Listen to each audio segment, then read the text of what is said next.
자, 4교시 시작하도록 하겠습니다.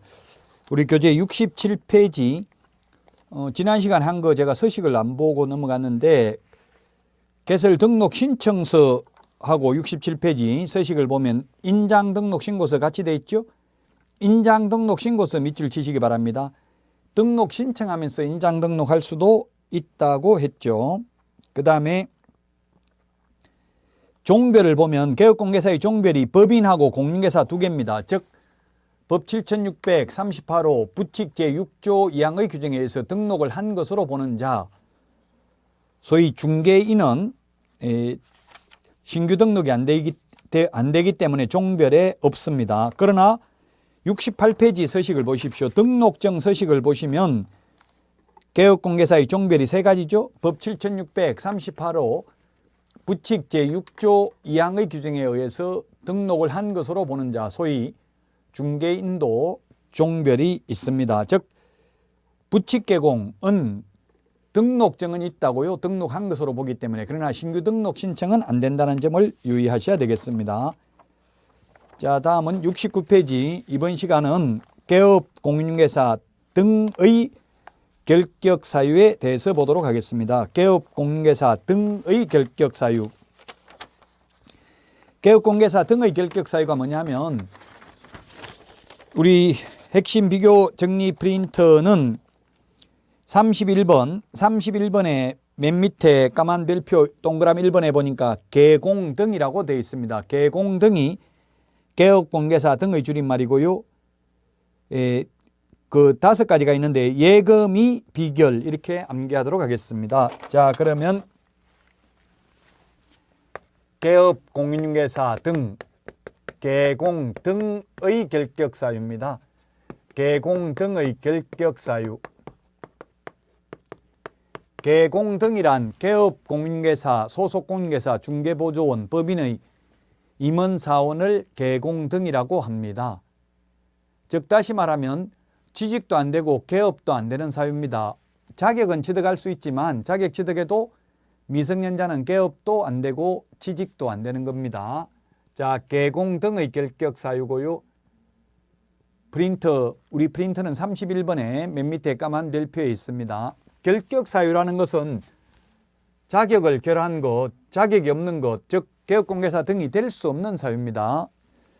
자, 개공 등의 결격 사유. 우리 교과서는 69페이지에 지금 법 제10조부터 10조 1항부터 3항까지가 있는데요.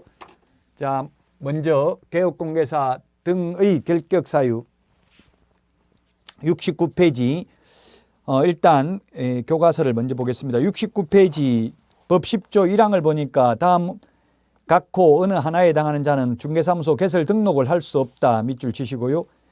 12가지가 있고요. 그 다음에 그 12번 밑에 동그라미 2번에 보면 제1항 1호 내지 11호, 여기서 법조문에서 내지라는 말은 부터 까지라는 뜻입니다. 1호부터 11호까지 어느 하나에 해당하는 자는 소속 공인중개사 또는 중개보조원이 될 수 없다. 즉 취직할 수 없다.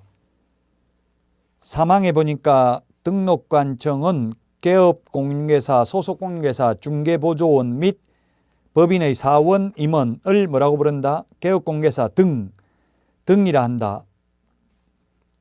개업공개사 등이 될 수 없는 사유를 말하는 겁니다.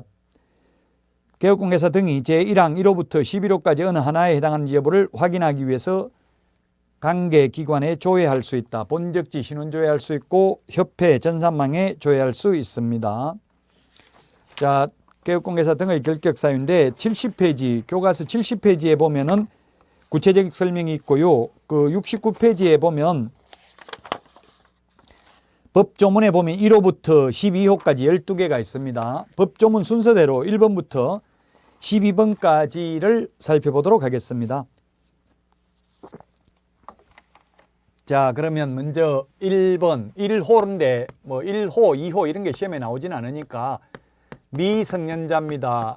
미성년자는 만 18세까지가 미성년자고요. 19세가 돼야 성년이 되는데 미성년자는 자격은 취득할 수 있다. 그러나 미성년자도 자격은 취득할 수 있지만 개업을 하거나 취직할 수 없고요. 개업을 하거나 취직하려면 오로지 나이를 먹는 길밖에 없습니다. 달리 결격사유에서 벗어날 수 없다. 법정 대리인 동의받아도 부모 동의받아도 안 됩니다. 벗어날 수 없고요. 그 다음에 혼인을 해도 벗어날 수 없습니다. 민법에서는 혼인을 하면 성년으로 본다라고 되어 있지만 공인중개사법상은 반드시 나이를 먹는 길밖에 없습니다. 자, 우리 교과서 69페이지를 보시면서 수업을 들으시면 되겠습니다. 69페이지. 그 다음에 2호를 보면은 피성년 후견인,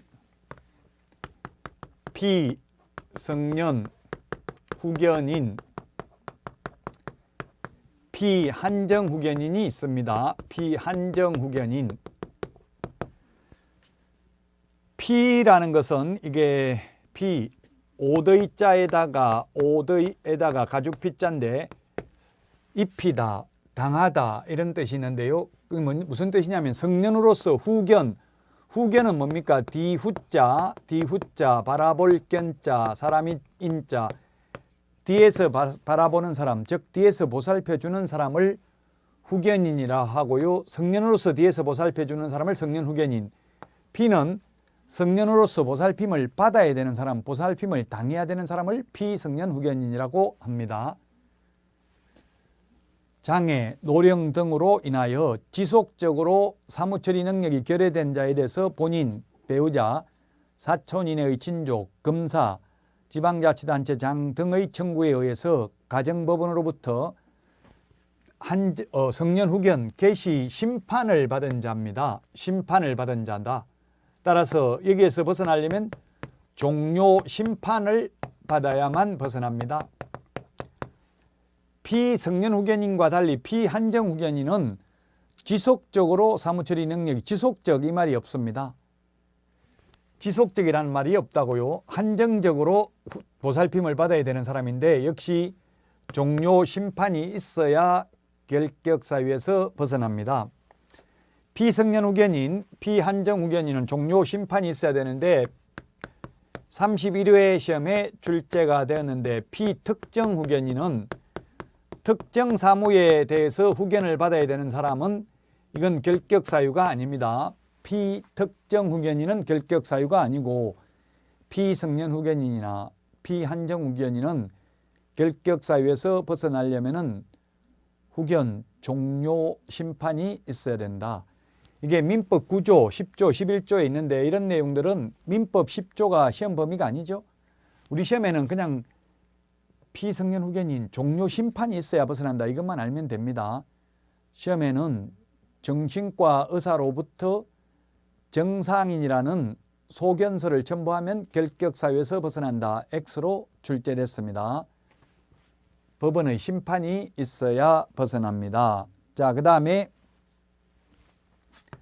세 번째는 파산 선고 받은 자입니다. 파산 선고 받은 자는 벗어나려면 오로지 복권 결정이 있어야 됩니다. 채무자, 회생 및 파산에 관한 법률에 따라서 파산 선고를 받았다면 복권 결정이 있어야 벗어납니다.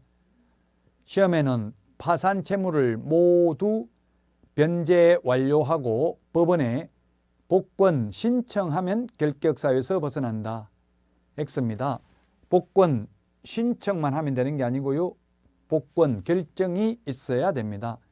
어떻게 복권 결정하는지 이런 내용들은 채무자 회생 및 파산에 관한 법률에 있기 때문에 우리 시험 범위가 아닙니다. 자, 그 다음에 네 번째, 금고 이상 형을 선고받고 그 집행이 종료되거나 집행을 받지 아니하기로 확정된 후 3년 미경과자입니다. 3년 미경과자입니다. 이 3년이라는 숫자 우리 프린터 46번에 1번부터 4번까지 정리되어 있죠. 46번 한번 볼까요? 프린터 46번 1번부터 4번까지가 다 개업공개사 등의 결격사유입니다.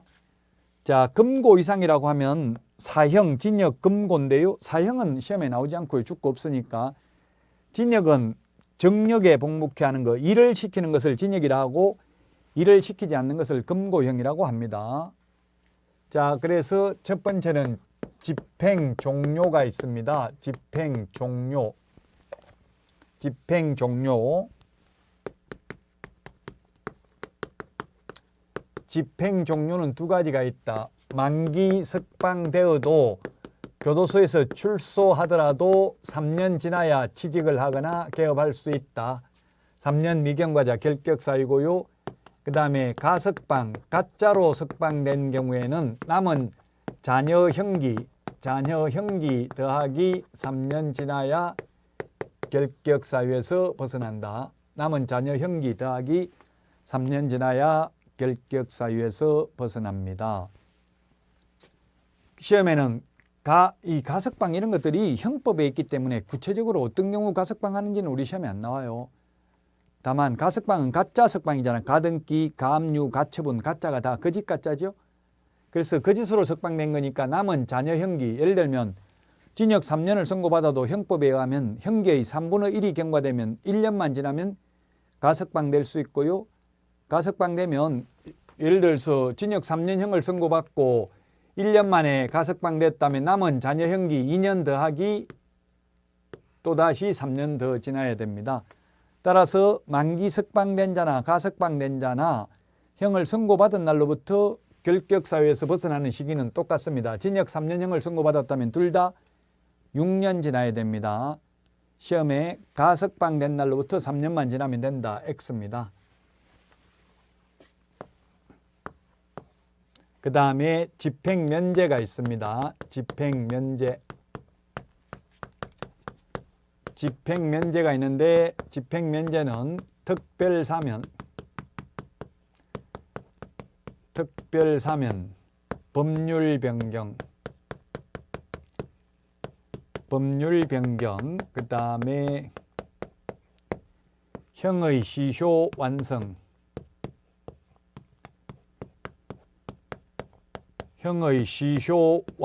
이 세 가지가 시험에 출제됐었는데 집행면제는 자, 특별사면 되어도 3년 지나야 됩니다.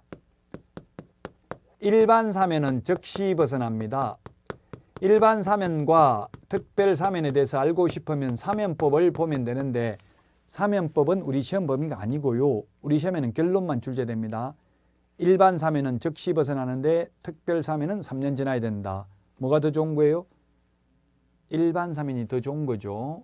특별한 게 더 좋은 것 같이 생각이 되는데 일반 사면은 즉시 벗어난다고요.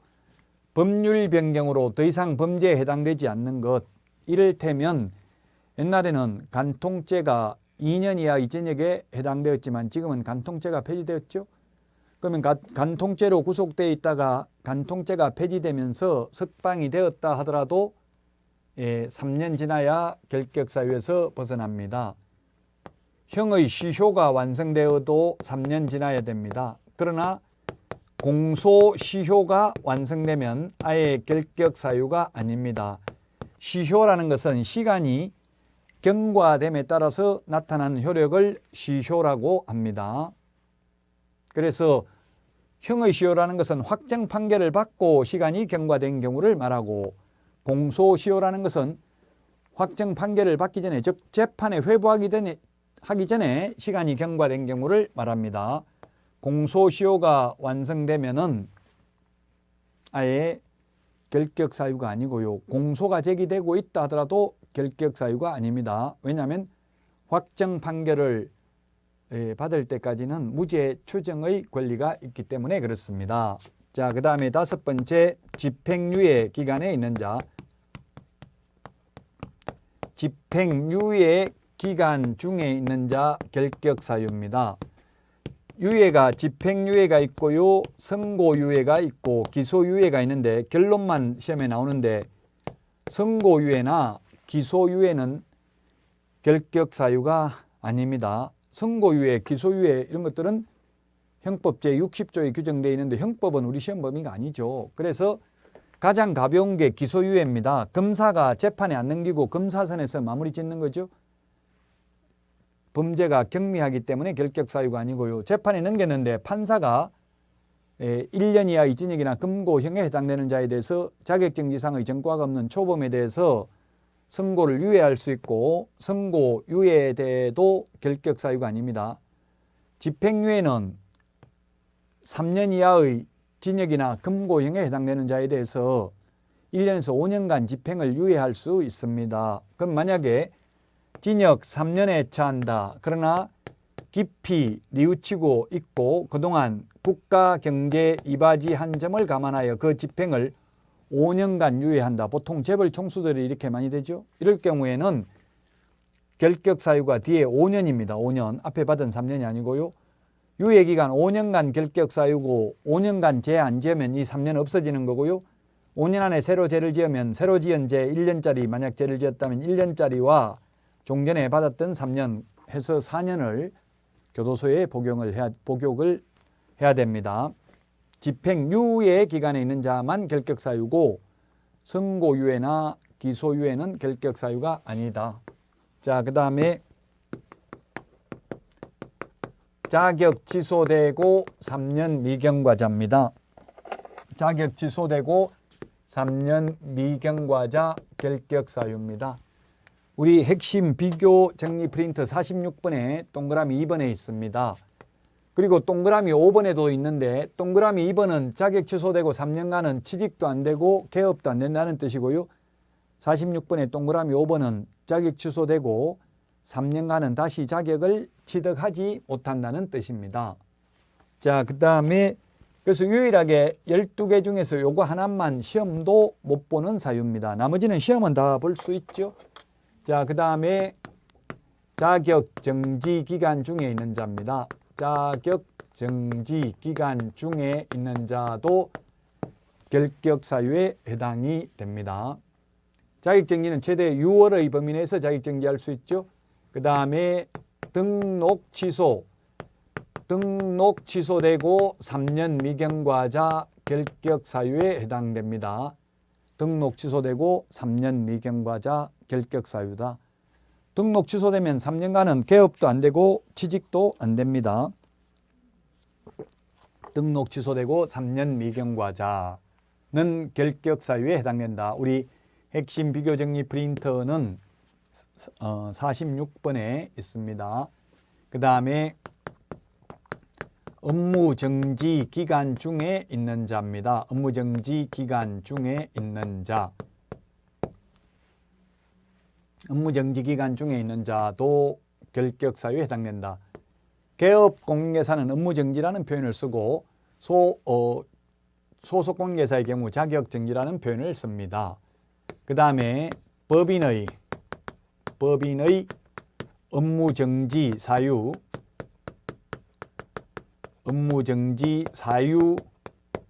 발생 당시 임원이 어떤 자입니다. 발생 당시 임원 또는 사원이었던 자인데 주식회사는 임원 한 명 합자 회사의 무한책임사원이기 때문에 공인중개사법에서는 임원하고 사원이 같은 지위에 있는 사람입니다. 우리 주식회사 임원 밑에 근무하는 평사원을 의미하는 것이 아닙니다. 사유 발생 당시입니다. 업무정지 처분 당시가 아니라 사유 발생 당시 임원이 어떤 자입니다. 자, 그 다음에 11번째 이 법에 의해서 300만 원 이상 벌금을 선고받고 3년 미경과자입니다. 우리 핵심 비교정리 프린트 46번에 동그라미 4번에 있습니다. 이 법입니다. 공인중개사법이죠. 도로교통법 위반으로 벌금을 선고받아도 결격사유가 아니고요. 300만 원 이상 벌금을 선고받아야 됩니다. 공직선거법에서는 공직선거법 위반으로 100만 원 이상 선고받으면 자격이 박탈되죠. 즉 국회의원 결격사유입니다. 선거법 위반해서 100만 원 이상 받으면 우리는 300만 원 이상입니다. 그 다음에 법인의 임원 또는 사원이 법인의 임원 앞으로 사원이라는 말을 하지 않아도 자동적으로 사원입니다. 한 명 합자 회사의 경우 법인의 임원 또는 사원이 1호에서 11호, 11번까지 어느 하나에 해당되면 결격사유에 해당된다. 단 2개월 이내에 2개월 이내에 그 사유를 해소한 경우에는 등록을 취소하지 않고요. 사유를 해소하지 않는 경우에는 절대적 등록 취소 사유에 해당이 됩니다. 절대적 취소, 반드시 등록을 취소해야 된다.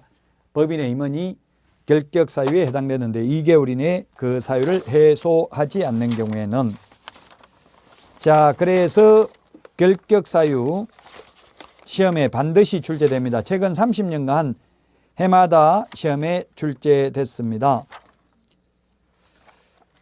74페이지, 우리 교과서 74페이지 결격 사유 효과입니다. 결격 사유에 해당되면 개업도 안 되고 취직도 안 됩니다. 근데 이미 결격 사유에 개업하고 취직한 사람이 결격 사유에 해당되면은 등록을 취소해야 되고, 그 다음에 직원이 소속 공개사나 중개보조원이 결격 사유에 해당되면 2개월 이내에 그 사유를 해소해야 됩니다. 2개월. 우리 교과서 74페이지에 동그라미 3번 2개월이라는 것 동그라미 하시고요. 4번도 2개월이라고 있죠. 자, 2개월 우리 암기 프린터 핵심 비교 정리 프린터는 38번에 동그라미 1번, 2번에 있습니다. 1번에 보면 임원 또는 사원이 결격 사유에 해당되었는데 2개월 이내에 그 사유를 해소 안 하면 절대적 취소. 동그라미 2번은 고용인, 직원이 결격 사유에 해당되었는데 2개월 이내에 그 사유를 해소 안 하면 업무정지 사유가 되겠습니다. 자, 여기까지 해서 개업, 공인중개사 등의 결격 사유에 대해서 살펴봤습니다. 자, 오늘 여기까지 하고 이제 다음 주에 다시 찾아뵙도록 하겠습니다. 여러분 고생 많이 하셨습니다.